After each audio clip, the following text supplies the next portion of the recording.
बिस्मिल्लाहिर्रहमानिर्रहीम। अस्सलाम वालेकुम। हज़रत बहलोल रहमतुल्लाह अलैह फरमाते हैं कि मैं एक मर्तबा बसरा की एक सड़क पर जा रहा था। रास्ते में चंद लड़के अखरोट और बादाम से खेल रहे थे और एक लड़का उनके करीब खड़ा रो रहा था। मुझे ख्याल हुआ कि इस लड़के के पास बादाम और अखरोट नहीं है, उनकी वजह से रो रहा है। मैंने उसको कहा, बेटा तुझे मैं अखरोट और बादाम खरीद दूंगा, तू भी उनसे खेलना। उसने मेरी तरफ निगाह उठाकर कहा, अरे बेवकूफ, क्या हम खेल के वास्ते पैदा हुए हैं?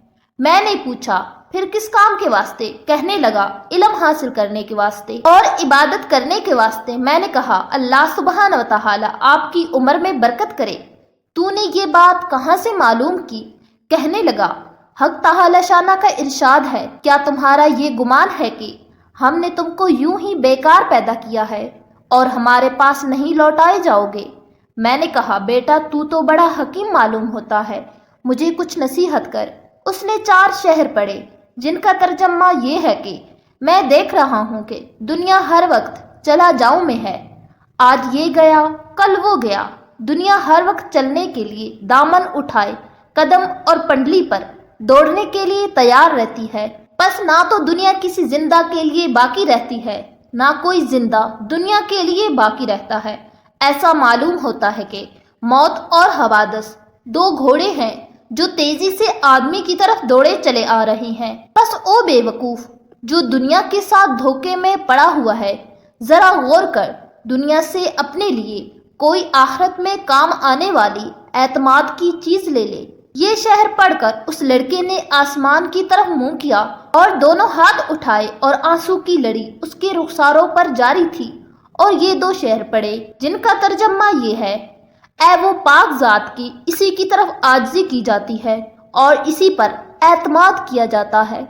ऐ वो पाक जात के, जब उससे कोई उम्मीद बांध ले तो वो नामुराद नहीं हो सकता, उसकी उम्मीद जरूर पूरी होती है। ये शहर पढ़कर वो बेहोश होकर गिर गया। मैंने जल्दी से उसका सर उठाकर अपनी गोद में रख लिया और अपनी आस्तीन से उसके मुंह पर जो मट्टी वगैरह लग गई थी पूछने लगा। जब उसको होश आया तो मैंने कहा, अभी से तुम्हें इतना खौफ क्यों हो गया? अभी तो तुम बच्चे हो, अभी तो तुम्हारे नामा अमाल में कोई गुनाह भी ना लिखा जाएगा। कहने लगा, बहलोल हट जाओ। मैंने अपनी वालदा को हमेशा देखा, जब वो आग जलाना शुरू करती है तो पहले छोटी छोटी लकड़ियां ही चूल्हे में रखती हैं, इसके बाद बड़ी लकड़ियां रखती हैं। मुझे ये डर है कि कहीं जहन्नम की आग में छोटी लकड़ियों की जगह मैं ना रख दिया जाऊं। मैंने कहा, साहबजादे बड़े हकीम मालूम होते हो, मुझे कोई मुख्तसर सी नसीहत करो। उसने इस पर 14 शेर पढ़े जिनका तर्जमा ये है, मैं गफलत में पड़ा रहा और मौत को हाँकने वाला मेरे पीछे पीछे मौत को हाँके चला आ रहा है। अगर मैं आज ना गया तो कल जरूर चला जाऊंगा। मैंने अपने बदन को अच्छे अच्छे और नरम लिबास से आरास्ता किया, हालांकि मेरे बदन के लिए कब्र में जाकर गलने और सड़ने के अलावा चारा कार नहीं। वो मंजर इस वक्त गोया मेरे सामने है, जबकि मैं कब्र में बोसीदा पड़ा हुआ हूँगा। मेरे ऊपर मट्टी का ढेर होगा और नीचे कब्र का गड्ढा होगा और मेरा ये हुस्न जमाल सारा का सारा जाता रहेगा और बिल्कुल मिट जाएगा। हत्ता कि मेरी हड्डियों पर ना गोश्त रहेगा ना खाल रहेगी। मैं देख रहा हूँ कि उम्र तो खत्म होती जा रही है और आरज़ुएं हैं कि पूरी नहीं होती और बड़ा तवील सफर सामने है और तोशा जरा सा भी साथ नहीं। और मैंने खुल्लम खुल्ला गुनाहों के साथ अपने निगहबान और मुहाफिज का मुकाबला किया और बड़ी बुरी हरकतें की हैं जो अब वापस नहीं हो सकती। यानी जो गुनाह कर चुका हूँ वो बगैर किया नहीं हो सकता। और मैंने लोगों से छुपाने के लिए पर्दे डाले कि मेरा ऐब किसी पर जाहिर न हो, लेकिन मेरे जितनी मख्फी गुनाह हैं वो कल को उस मालिक के सामने जाहिर होंगे, उसकी पेशी में पेश होंगे। उसमें शक नहीं कि मुझे इसका खौफ ज़रूर था, लेकिन मैं उसके गायब अलम पर भरोसा करता रहा, जिसकी वजह से जुर्रत होती रही और उस पर एतमाद करता रहा कि वो बड़ा गफूर है, उसके सिवा कौन माफ़ी दे सकता है। बेशक तमाम तारीफ़ें उसी पाक ज़ात के लिए हैं।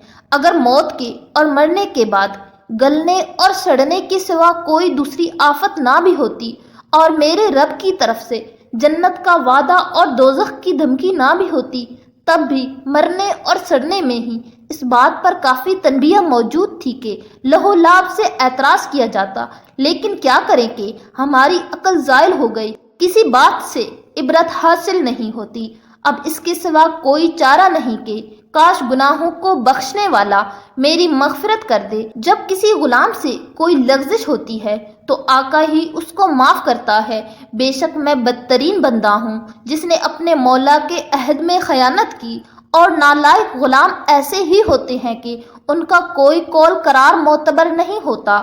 میرے آقا، جب تیری آگ میری بدن کو جلائے گی تو میرا کیا حال بنے گا، جبکہ سخت سے سخت پتھر بھی اس آگ کو برداشت نہیں کر سکتے۔ میں موت کے وقت بھی تنے تنہا رہ جاؤں گا، قبر میں بھی اکیلا ہی جاؤں گا، قبر سے بھی اکیلا ہی اٹھوں گا، کسی جگہ بھی میرا کوئی معین و مددگار نہ ہوگا۔ بس اے وہ پاک ذات جو خود اکیلی ہے، وحدہ لا شریک ہے، ایسے شخص پر رحم کر جو بالکل تنے تنہا رہ گیا۔ بہلول رحمت اللہ علیہ کہتے ہیں کہ اس کے یہ اشعار سن کر مجھ پر ایسا اثر ہوا کہ میں غش کھا کر گر گیا۔ بڑی دیر بعد جب مجھے ہوش آیا تو وہ لڑکا جا چکا تھا۔ میں نے ان بچوں سے دریافت کیا کہ یہ بچہ کون تھا؟ وہ کہنے لگے تو اس کو نہیں جانتا، یہ حضرت حسین رضی اللہ عنہ کی اولاد میں ہے۔ میں نے کہا مجھے خود ہی حیرت ہو رہی تھی کہ یہ پھل کس درخت کا ہے، واقعہ یہ پھل اسی درخت کا ہو سکتا ہے۔ حق تعالی شانہ ہمیں اس خاندان کی برکتوں سے نفع عطا فرمائے، آمین۔ بے شک اس واقعے کی ایک ایک نصیحت میرے اور آپ کے لیے مشعل راہ ہے، چنانچہ ان قیمتی نصیحتوں کو ہمیں اپنی زندگی کا حصہ بنا لینا چاہیے۔ اللہ سبحانہ و تعالی ہم سب کو اچھے عمل کرنے کی توفیق عطا فرمائے، آمین یا رب العالمین۔